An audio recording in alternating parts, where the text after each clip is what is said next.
여러분, 돈의 심리학이라는 책은 재테크에 관심이 있는 분이라면 꼭 읽어보셔야 할 책인 거 계속 말씀드리고 있습니다. 오늘은 돈의 심리학 6번째 이야기를 해보고자 합니다. 여러분들이 비트코인 하나만으로 이길 수밖에 없는 이유에 대해서 이야기하려고 합니다.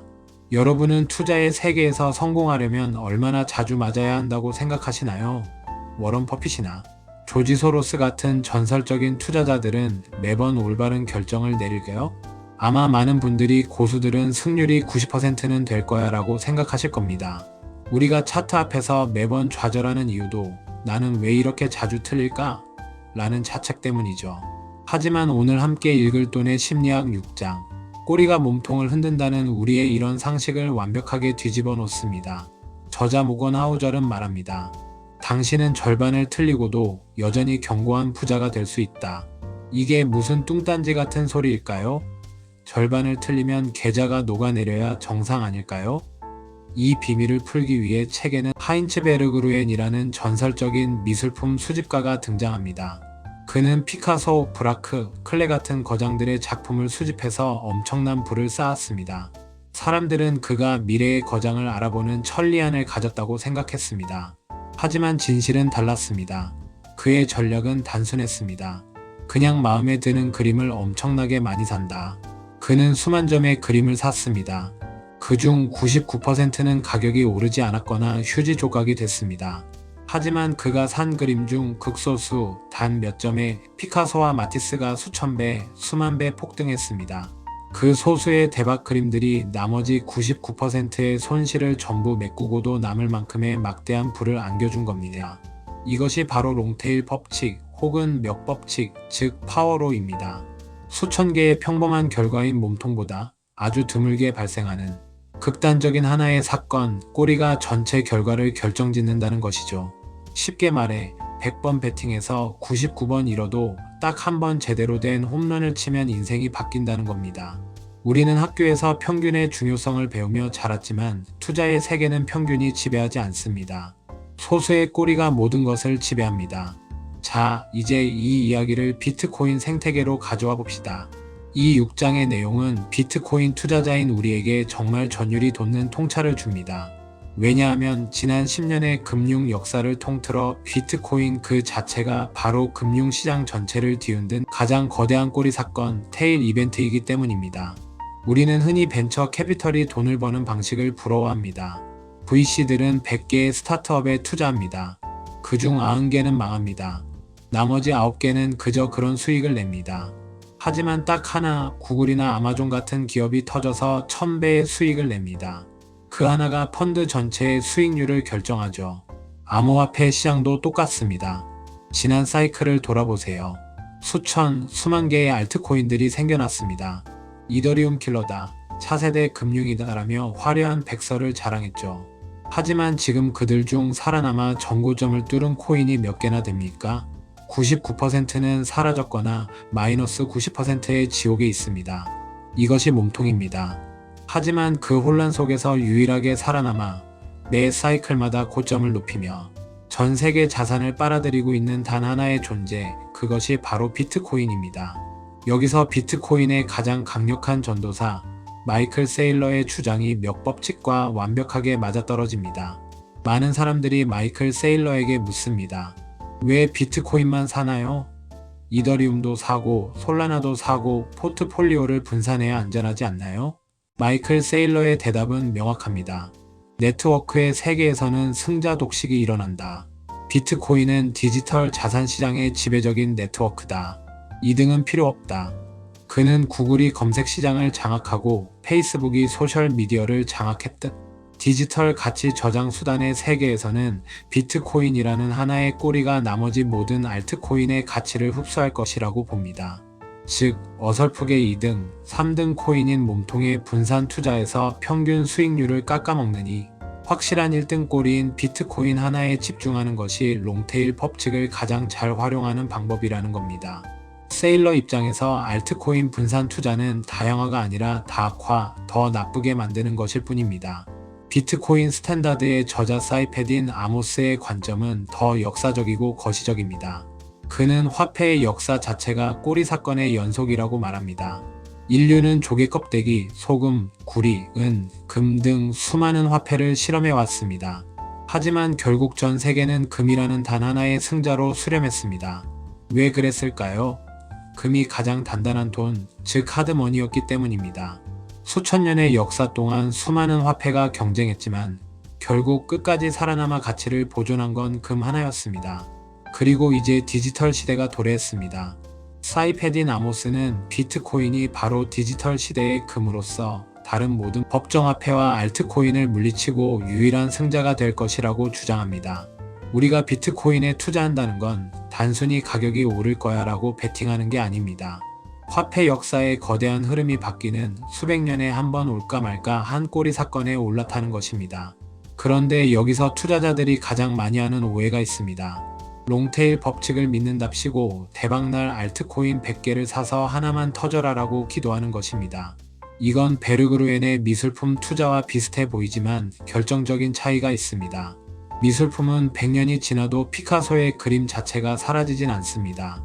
하지만 알트코인은 회사가 망하면 토큰 자체가 증발해버립니다.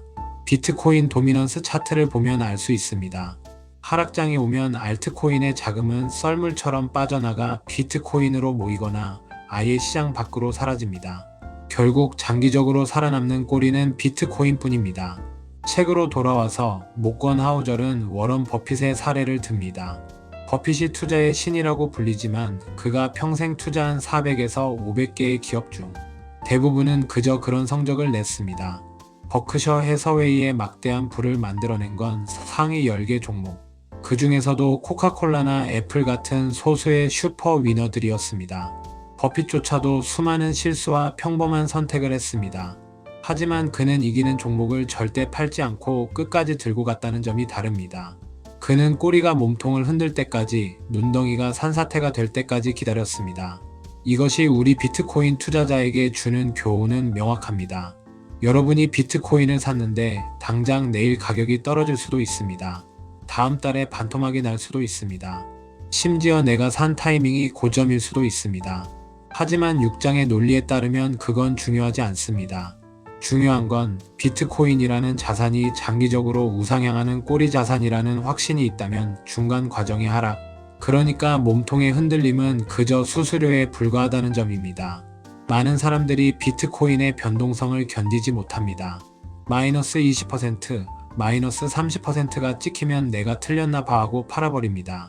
하지만 몇 법칙의 핵심은 소수의 날들이 전체 수익을 결정한다는 것입니다. 실제로 비트코인 역사를 분석해보면 1년 365일 중 비트코인 가격이 폭발적으로 상승하는 날은 고작 10일 남짓입니다. 나머지 350일은 지루하게 횡보하거나 짜증나게 하락합니다. 만약 여러분이 그 지루함과 공포를 견디지 못해 시장을 떠나 있다가 그 운명의 10일을 놓친다면 여러분의 1년 수익률은 마이너스가 될 겁니다.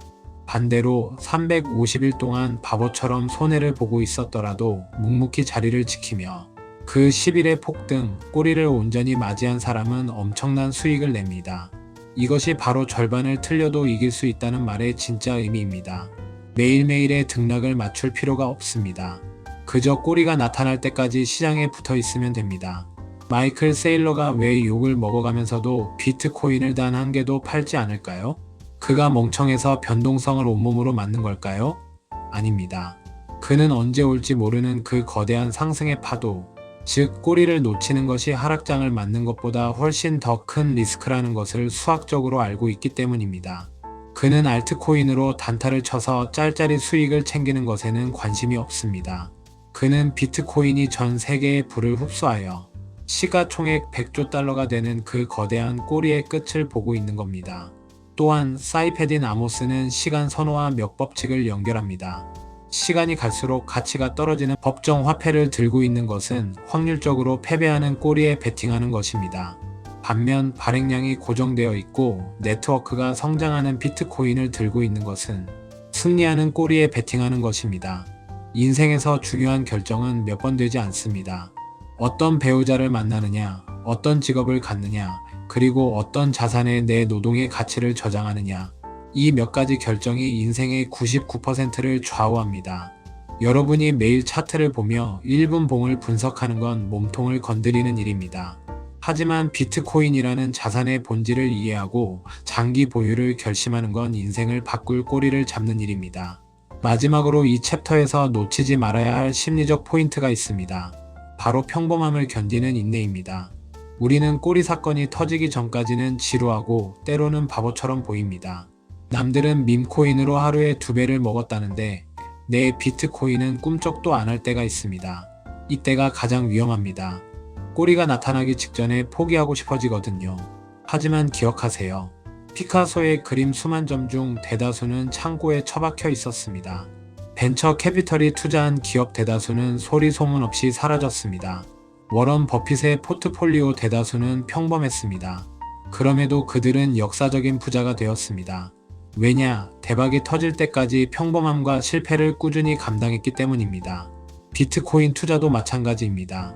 여러분이 겪는 지금의 하락, 횡보, 지루함, 이 모든 것은 훗날 찾아올 거대한 상승꼬리를 맞이하기 위해 반드시 지불해야 하는 입장료입니다.